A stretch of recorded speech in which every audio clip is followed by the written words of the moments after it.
I want to show off my favorite game of the Windows 98 era. And what's neat about this cool game is that, so this was released by Infogrames, and they worked with another team. It took them 2 years to develop this, and it was actually licensed by Volkswagen. They actually got permission from them. And you know what's cool is in the year 2000 when this came out, it actually had better graphics than many of the competitors, like, Need for Speed, or any of the kind of common, I think 3 months later, that Manhattan Racer, or whatever it's called, came out. Midnight Racer. There was a Colin McRae's game came out, and their game had pretty decent graphics, but this, I would argue, was slightly better. Now, there's other YouTube videos that show off this program, and they're okay, but what I wanted to show off, the other games don't, or sorry, the other channels and such that I found online don't really cover, is that this had a feature most of the other racing games of the time didn't really have. So let's get into that for a second. So you've got Quick Race Championship and Beetle Challenge.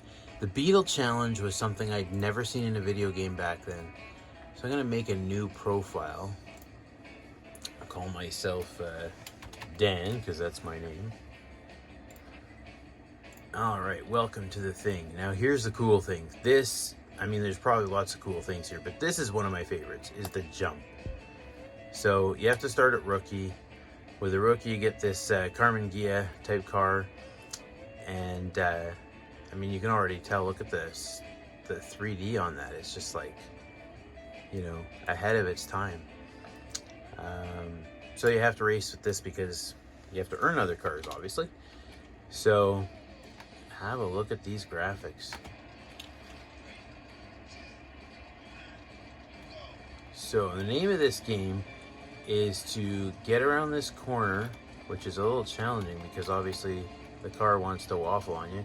Get up to a decent enough speed that you can basically nitro boost, and you have to get, see, I didn't do it, not enough. So you have to get 55 feet. And it's interesting because, like most games nowadays, oh, that's okay, you qualified for this or that. No, this game, you either hit the mark or you don't. And you have to nitro boost at exactly the right time to get the exact amount of feet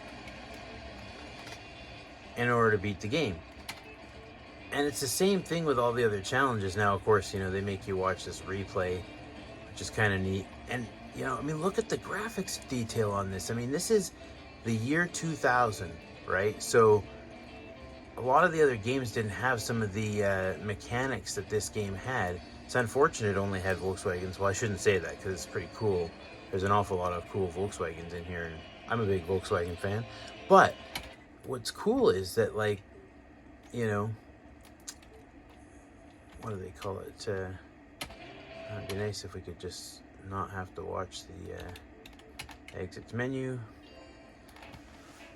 So yes, you get prize money and you can work your way up through that. But these challenges are kind of neat because unlike other games at the time where you only had time demos or whatever, like, you had all kinds of different ways to play the game besides just race against other competitors. You had monster trucks, and the mechanics of the monster truck thing are pretty wild. Cross-country stuff. And by the way, this monster truck stuff is not for the faint of heart. So again, same deal, you can't have any other cars unless you bought one, so you get stuck with this pink thing at first. And this is not easy to play, but it's so fun to do the challenge. Look at this. So, and I had a 166 MMX at the time with this, and I think I had like an SIS 6326 or something. Not a very high-end thing. So, these graphics were pretty good at the time. And let's see here. You don't want to slow down too much. So the goal of this thing, obviously, it's a time thing, but you also get penalties if you hit those things. And so the goal is to not hit any of these pylons I just hit.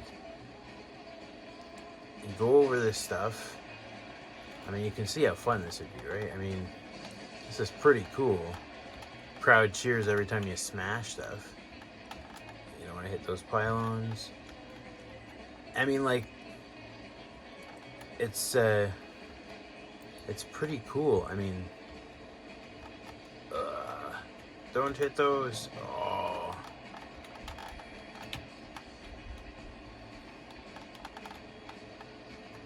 I mean, like, you have to finish this whole thing in a certain amount of seconds or you don't win the race. I almost say it's worth hitting some of these things just to get them out of the way, but I guess it costs you money and cash monies, right? See, like, this is not easy stuff. And so, but the graphics detail, I mean, speed trials, I'm gonna just, buggy racing. Actually, you know what I haven't tried in years is the cross racing here. Oh, and you get stuck with the thing. The thing. You can't change anything about it because that costs money. I mean, look at this.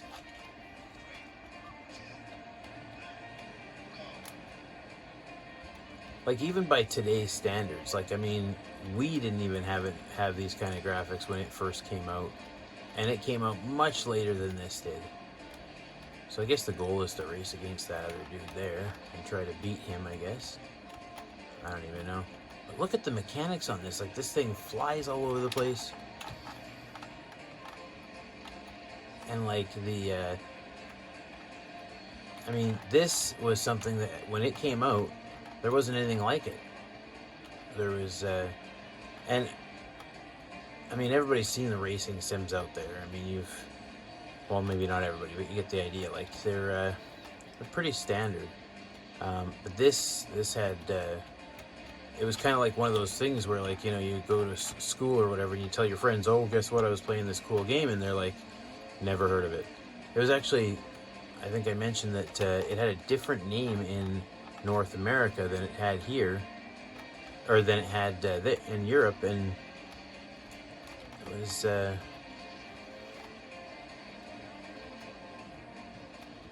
anyways, this thing's available at archive.org. You can check it out. It's pretty easy to get lost in a game like this. I'll tell you the secret while I'm screwing around with this to all racing games is that staying on the inside of the track as much as possible, because that makes the track essentially smaller. Right, so even though this thing's fighting me to not want to stay on the inside track, the goal here is that you want to go to the inside of the track at all times, even though he's not doing that. Because, see, I didn't make that turn.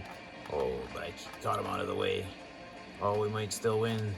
Oh, don't lose your turn there like that. Gotta go to the outside and then turn. I mean, look at this. The physics, I mean, like, look at that. Best time. And then, of course, you know, they make you want to watch, make you watch the replay here, which I don't want to do that. But, I mean, I could spend all day playing this and showing off how this works, but, I mean, just like the gamification you see in modern games, they had that going on. They had all this, what do they call it, monster speed, whatever, challenges. I guess this should just exit that part of the game, because you even had multiplayer for the internet. You had, what else we got here? Quick races, where you can pick your dude and choose something you want to do a quick race on. You have championships, where obviously climb the ranks and do different tracks. I'm actually curious, like, what does this track look like?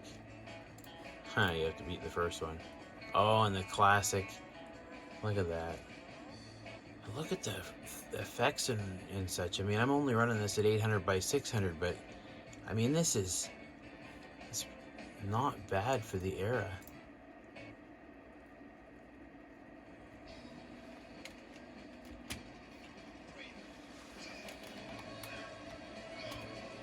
Dragon. Let's take a look at this. Oh man, I already hit the grass. With these games, they kind of make it so that if you touch the edge, you slow down. A little overkill, but the controls on it are not as forgiving as Need for Speed. Like Need for Speed and some of the other genres, they have these functions, or at least maybe they came later, where they sort of help control your steering. And I think really it's probably just because, you know, a lot of people come play these games for fun. Well, who doesn't? But they don't want a challenge. They want the experience of playing a racing game, but without having to have any skill behind it. These ones are pretty much all skill in this era. You really had to sort of understand the physics of how your car was going to react around a corner. You had to understand how the game wanted you to play and how the car was going to behave. And they really thought all that stuff out in a game that, you know, really probably didn't get a lot of commercial attention for its time. I mean, look at the detail. There's a little lights on the side. I mean, NFS never had that kind of stuff in this era. They didn't have nearly the... I mean, this supported Glide and Direct 3D. I believe it requires DirectX 7. I mean, but most DX7 games don't look this cool. You know, I mean, gosh, and look at how fast this thing's going now. It claims we're doing like 165.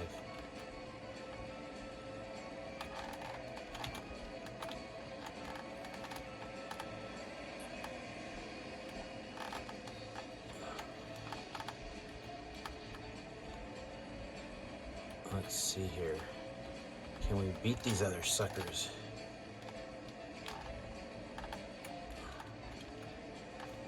The name of the game is to stay on the road as much as you can and get some leeway in the straightaways, staying on the inside. Oh,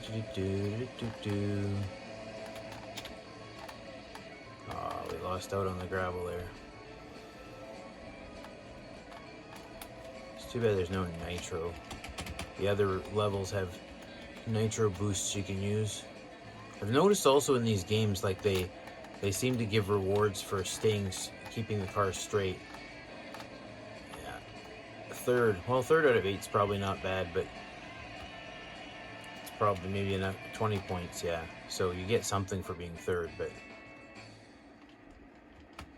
yeah, so that's Beetle bugging, or in North America. Beetle bugging in North America, and beach buggy racing just about everywhere else. Or Beetle racing, or whatever it's called.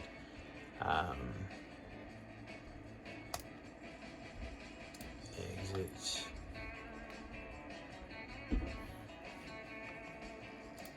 Yeah, what do we got here? So yeah, so there's the developers. Now they use this game engine called X Spiral, which is interesting. I mean, they actually have this 3D engine for programming and such.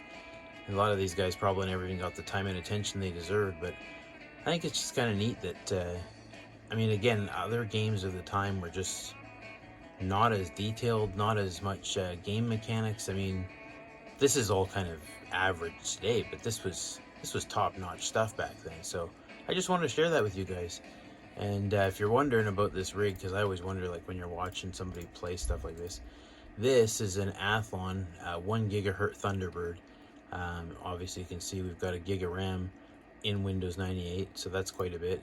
And I'm running a Voodoo FX, or 3DFX Voodoo 3. And yeah, and it's got onboard creative sound, this Gigabyte ZXR 7ZXR motherboard, so it yeah, it gets pretty good results. But I'm really happy with it, and that's one of the games that I wanted to show off more than anything out of this machine, because it's a classic. It's a total classic of the era. It's underspoken, and yeah, hope you enjoyed.